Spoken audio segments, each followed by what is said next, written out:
Le débat des dames, le chevalier aux épines 3. Conclusion de la trilogie.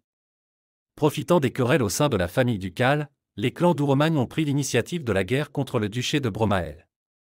Le chevalier de Vaumassel, entraîné dans ces conflits, est impliqué dans les pourparlers entre les camps. Cependant, il n'abandonne pas le dessein de restaurer son honneur et celui de la duchesse déchue, au sujet de laquelle courent les rumeurs les plus contradictoires. Aédan de Vaumassel compte encore sur l'appui des aventureux du bois oiselé, qui se prêtent toutefois à un jeu équivoque entre les parties en présence. Ceux-ci sont peut-être plus nombreux qu'il n'y paraît, dans l'ombre, sont tissés de subtils enchantements où transparaissent l'influence d'un culte interdit, la mémoire d'un mage disparu et la main d'une belle dame sans pitié. Obtenez ce livre audio gratuitement, en description. Le pont d'Aberbéchan. Je crois que vous serez à rançon livré. À rançon, dit-il. Qu'est-ce que dit Ave? Je n'ai denier ne maille. Encore dois-je assez, je dois moult bien 10 000 qu'on m'a séant prêté. Que je ai despendu, puis que j'y fus planté. Cuvelier. 3 chevaliers traversaient un territoire perdu. La brise de mer courait en longues ondulations sur les prairies du delta. Elle jouait avec la chevelure du plus beau des preux et faisait claquer la bannière du plus sévère. Le vent y animait les chevaux héraldiques du comté de Kimark.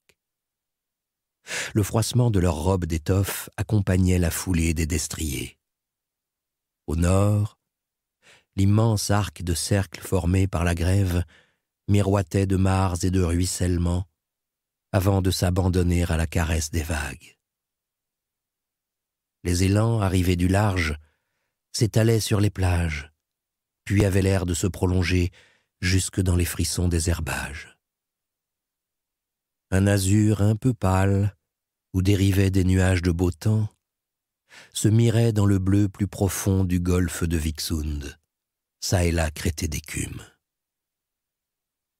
Dans cette vastitude littorale, le soleil allumait un feu liquide sur les morts, les bardes d'acier et les harnois blancs. La lumière d'été enrichissait les émaux et les métaux des armoiries peintes sur les boucliers. Le premier chevalier, le banneret qui brandissait les couleurs de Kimark, avait un blason d'argent à l'échelle de Sinople. L'écu de celui qui marchait à sa gauche était orné de 2 pies tête-bêche aux ailes coudées. Les armes de celui qui chevauchait à droite étaient d'argent aux 3 épines de Sinople. Malgré la clémence estivale, les 3 preux cheminaient en armes. Seuls les aumes restaient accrochés aux arçons. Pour le reste, les cavaliers étaient caparaçonnés de la pointe du soleret jusqu'aux gorgerins. La sueur perlait d'ailleurs aux tempes de 2 d'entre eux, les chevaliers à l'échelle et aux épines. En dépit de la brise de mer, la journée était trop chaude pour porter confortablement le gambison et l'armure, quand bien même la cotte d'armes atténuait l'échauffement de l'acier. Seul le chevalier au pis conservait un teint parfaitement frais. Ce n'était point par orgueil ou vaine précaution que les 3 compagnons avaient endossé le harnois. Depuis la veille, ils s'étaient risqués sur une terre périlleuse. Ils avaient déjà croisé plusieurs bandes barbares qui ne les avaient laissés passer qu'à regret. L'une d'elles, formée de carles ivres, avait failli violer la parole donnée pour attaquer les émissaires. Toutefois, alors qu'ils approchaient du pont d'Aberbéchan, les chevaliers sentaient peser une menace moins précise et plus lourde. Un mois plus tôt, ce vaste paysage lumineux et ouvert avait été le théâtre d'une écrasante défaite de l'host de Bromel. Les immensités de la côte baignaient encore dans l'hébétude des lendemains de désastre. 2 ou 3 lieues devant les cavaliers, comme surgis des eaux, les remparts et les tours de Weckinsberg se dessinaient dans les confins littoraux. La ville occupait un site à l'estuaire de la Morclay, le plus large des bras de la Clay. De loin, l'enceinte avait l'air intacte. À l'intérieur des murs ne montaient que des fumées paisibles. Toutefois, certains détails pouvaient inquiéter des observateurs avertis. Le foyer de la tour réale était éteint, et nulle voile ne franchissait le môle. Par-delà les vagues où le fleuve se mêlait aux marées, la plaine était assombrie par une vaste toison de forêt. Voilés par la distance, des reliefs bleu pâle fermaient les horizons les plus méridionaux. Ces bois et ces montagnes marquaient naguère les marches de l'Ouromagne. Mais la chute de Weckinsberg et la déroute de la chevalerie bromalloise venaient de bousculer les frontières. La digue formée par la Claye avait rompu. Les clans barbares progressaient dans le duché bien au-delà de Ross-Minor, malgré le sérieux revers que les troupes ducales leur y avaient d'abord fait subir. Les bandes de pillards les plus audacieuses menaçaient désormais la vallée du Vernobre et venaient parfois battre les murs de Carwell ou de Chayr-le-Duc. Approchant de Weckinsberg, les 3 chevaliers s'enfonçaient désormais en plein territoire ennemi. Seule la bannière aux chevaux courants leur offrait un fragile sauf-conduit. Pour l'heure, les clans concentraient leurs forces contre les armes ducales, tandis que le comte Anguzel de Kimmark, ayant mis en défense ses places fortes, s'était gardé de les assaillir. Ni paix ni trêve entre les clans et le comté. On se montrait les dents dans les finages de Neuvidine, mais les barbares, pour l'heure, s'appliquaient à éreinter le duché pendant que le vieil Anguzel tenait ses forces en réserve. Marcher en vue de l'estuaire de la Claye cet été-là relevait d'une bravoure presque insensée. Tout le pays de Bréquezan, autour de la cité portuaire, était désormais mis en coupe réglée. Certes, seul Edan de Vaumassel, le chevalier aux épines, appartenait au ban ducal.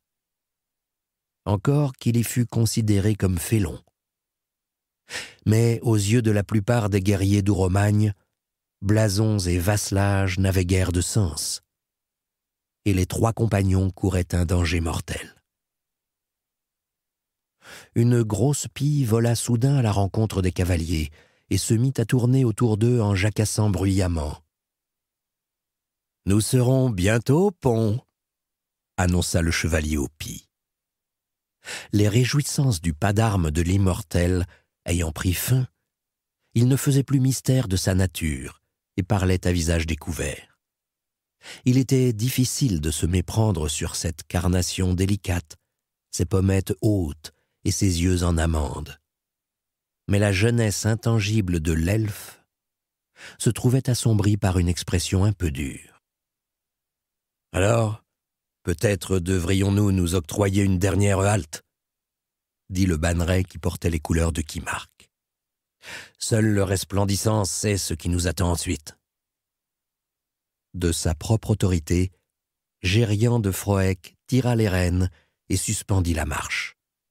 Il tourna sa figure rude, mais non dépourvue d'obligeance, vers son compagnon de droite. « Comment vous sentez-vous, sire Edan ?» demanda-t-il. « Au mieux, » répondit tranquillement le chevalier aux épines. « L'air est vivifiant, je respire à plein poumon. Si l'échange tourne mal, nous devrons peut-être en découdre, » mit en garde le vassal du comte. « J'en serais fort contrarié pour notre affaire. Je m'en consolerais du moins en fendant le crâne à quelques-unes de ces brutes. » Ces mots prononcés sur le ton de la conversation tirèrent un sourire à ses 2 compagnons. « Je suis heureux de vous avoir à mon côté, » salua le chevalier de Froec. « Mais j'en ai aussi quelques scrupules. Vous n'êtes pas encore complètement remis de votre blessure. Vous n'auriez pas dû vous exposer si tôt. » Du gantelet, le chevalier de Vaumassel fit mine de balayer l'argument. « Je suis presque guéri, éluda-t-il. De toute façon, l'honneur me commandait de vous assister. J'appartenais à la bataille de Sir Clodas pendant le tournoi. J'aurais dû mieux le soutenir. S'il n'avait pas été capturé à Lindinas, il n'aurait pas accompagné le duc dans sa campagne. Il est de mon devoir de lui porter secours dans la mesure de mes moyens. Gérion de Froec approuva d'un air grave. « Vous parlez en prud'homme, opina-t-il. Pour autant, ne prenez pas exemple sur les folies du duc et du connétable. Si nous en venons aux mains avec ces bouchers, ne vous écartez point. Je vous garderai à droite. »